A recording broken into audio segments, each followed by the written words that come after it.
असहयोग आंदोलन कारण, विशेषता और तथ्य। असहयोग आंदोलन अंग्रेजों के अत्याचार के खिलाफ 1 अगस्त 1920 को गांधी जी द्वारा शुरू किया गया सत्याग्रह आंदोलन है। यह अंग्रेजों द्वारा प्रस्तावित अन्यायपूर्ण कानूनों और कार्यों के विरोध में देशव्यापी अहिंसक आंदोलन था। इस आंदोलन में ये स्पष्ट किया गया था कि स्वराज अंतिम उद्देश्य है। लोगों ने ब्रिटिश सामान खरीदने से इनकार कर दिया और दस्तकारी के सामान के उपयोग को प्रोत्साहित किया। असहयोग नहीं क्यों? जैसा कि गांधी जी ने अपनी पुस्तक हिंद स्वराज में लिखा है, ब्रिटिश भारत में भारतीयों के सहयोग से ही बच सकते थे। इसलिए अगर भारतीयों ने सहयोग करने से इनकार कर दिया तो हम ब्रिटिश साम्राज्य के पतन के लिए स्वराज प्राप्त कर सकते हैं। खिलाफत आंदोलन। गांधी जी जानते थे कि भारत में कोई भी व्यापक आंदोलन हिंदुओं और मुसलमानों की एकता के बिना आयोजित नहीं किया जा सकता है। प्रथम विश्व युद्ध हाल ही में तुर्की की हार के साथ समाप्त हुआ था।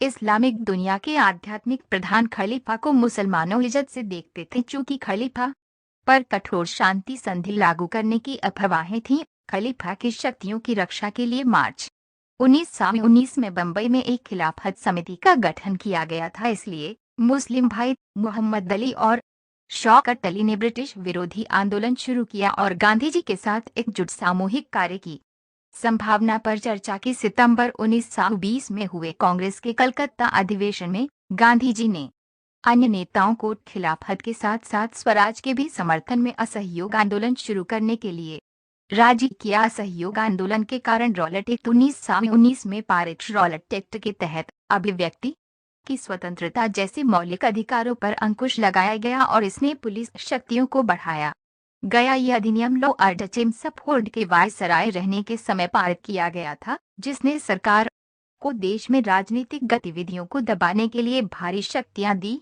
और 2 साल तक बिना किसी ट्रायल के राजनीतिक कैदियों को हिरासत में रखने की अनुमति दी। इस अधिनियम की शैतानी और अत्याचारी कहकर आलोचना की गई थी। जलियांवाला बाग हत्याकांड। 13 अप्रैल 1919 को जलियांवाला बाग कांड हुआ। जनरल डायर ने जलियांवाला बाग में एकत्रित हजारों लोगों पर गोलियां चलाईं, जिनमें सैकड़ों लोग मारे गए। उनका उद्देश्य, जैसा कि उन्होंने बाद में घोषित किया था, लोगों पर नैतिक प्रभाव पैदा करना था। प्रथम विश्व युद्ध ने देश में एक नई आर्थिक और राजनीतिक स्थिति का निर्माण किया। रक्षा व्यय में भारी वृद्धि की गई, सीमा शुल्क बढ़ाया गया और आयकर पेश किया गया। 1913 और 1918 के बीच के वर्ष के दौरान कीमतें बढ़कर दोगुनी होगी, जिससे आम लोगों के लिए अत्यधिक कठिनाई हुई। भारत के कई हिस्सों में फसल खराब हुई, जिसके परिणामस्वरूप भोजन की भारी कमी है। इस समय एक इन्फ्लुएंजा महामारी भी साथ ही साथ था। युद्ध समाप्त होने के बाद भी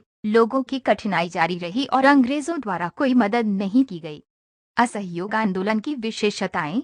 असहयोग आंदोलन की अनिवार्य विशेषता ये थी कि अंग्रेजों की क्रूरताओं के खिलाफ लड़ने के लिए शुरू में केवल अहिंसक साधनों को अपनाया गया था। इस आंदोलन ने अपनी रफ्तार सरकार द्वारा प्रदान की गई उपाधियों को लौटाकर और सिविल सेवाओं, सेना, पुलिस, अदालतों और विधान परिषदों, स्कूलों और विदेशी वस्तुओं का बहिष्कार करके किया गया।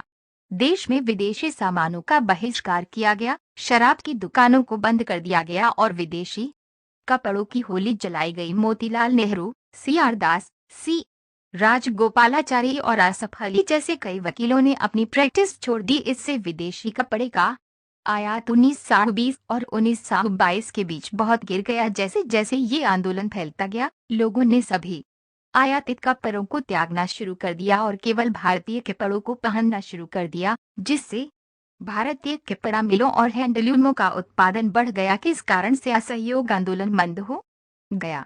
स्वराज के अपने स्वयं के अर्थ के साथ लोगों के साथ देश के विभिन्न हिस्सों में हिंसात्मक हो गई थी। चौरी चौरा आंदोलन।